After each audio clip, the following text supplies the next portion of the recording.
చిరపలాడతాయి నవరాలు కొట్లాడతాయి నాయన. భగవంతుడు మహిమ చూడాలంటే ఎడబడటం చూడాలి నాయన. చేయి గంటల బంగారం బంగారు బంగారం మనిషిల్ని తానకే బంగారు పోతనా చేశారండి. ఈనాడు కలియుగానికి వైకుంఠం అంటే తిరుమల తిరుపతికి దేవస్థానం. మనం అక్కడికి వెళ్ళామంటే మన మనసు అంతా కూడా ప్రశాంతంగా మారిపోతుంది నాయన. స్వామిని చూసి గోల్ది చూడబుద్ధి అవుతుంది. అలాగటి భగవంతుడు మన తిరుమల కొండపై నిలుస్తున్నాడు. అతి గారంగా పెరుగుతున్నాడు. పెరుగుతుంటే నీలా అనుకుంటున్నారు కొడుకు పెళ్లికి పెరిగాడా ఏడో కాలాన్ని పెళ్లి పెరిగాడు ఏడో కాలంలో పెళ్లి చెయ్యాడు.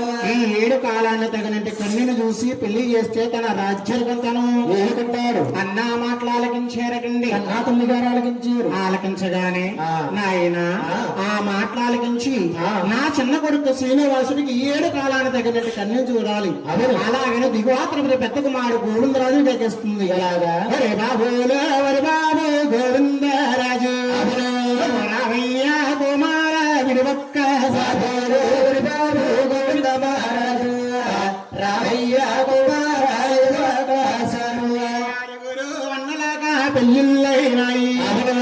పెళ్ళిళ్ళు అయినాయి పెద్దరేకాలు పెళ్ళిళ్ళైనాయి పెళ్ళిళ్ళు అయినాయి పెద్దరకాలొచ్చు. ఎవరి రాజ్యాల ఎవరి భూముల ఈ 7 కాలాన్ని తగినట్టు కన్యను చూసి నీ తమ్ముడైన 7 కొండల వారికి వినూతంగా పెళ్లి చేసినట్లయితే తన రాజ్యాలకు తను ఏలుకుంటాడు. ఆ మాటలు ఆలకించాడు గోవిందరాజు గారు. తనతో 5 అన్నా తమ్ములకు